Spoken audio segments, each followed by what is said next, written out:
Kamusta kayo mga tropa? Alam ko gutom ka na, dahil kaka-Facebook mo yan, biro lang. Ako din gutom na, kaya tara na.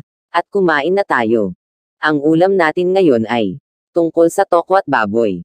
Dagdag kaalaman mga tropa. English ito, kaya i-ready mo na ang panyo mo, baka dumogo ang ilong natin, hahaha, biro lang.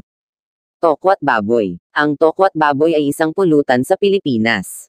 Binubuo ito ng tainga at tiyan ng baboy at piniritong tokwa, at inihahain ito sa pinaghalong toyo, sabaw ng baboy, suka, tinadtad na sibuyas, scallion at sili. Sinasabayan ito sa kanin o lugaw.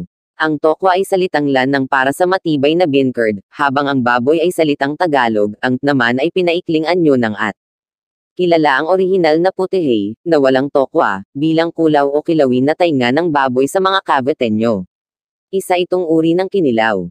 Dahil dito, minsan tinutukoy ang toko at baboy bilang kilawing toko at baboy.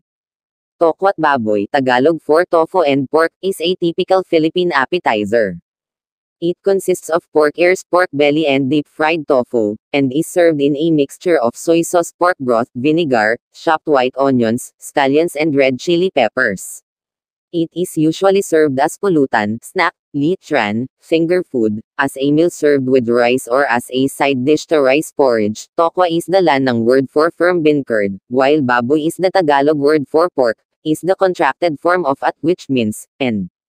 Kung nagustuhan mo ang ganitong content, aba, pogi ka, at syempre kapag babae, maganda, huwag mo lang kalimutan mag-follow at subscribe ha. Share mo na rin. Spread love to all. Shoutout sa inyong lahat dyan. At ikaw na may hawak ng cellphone na ito. Pogi, at maganda. Oo, ikaw na nanonood nito, tingin ka sa salamin.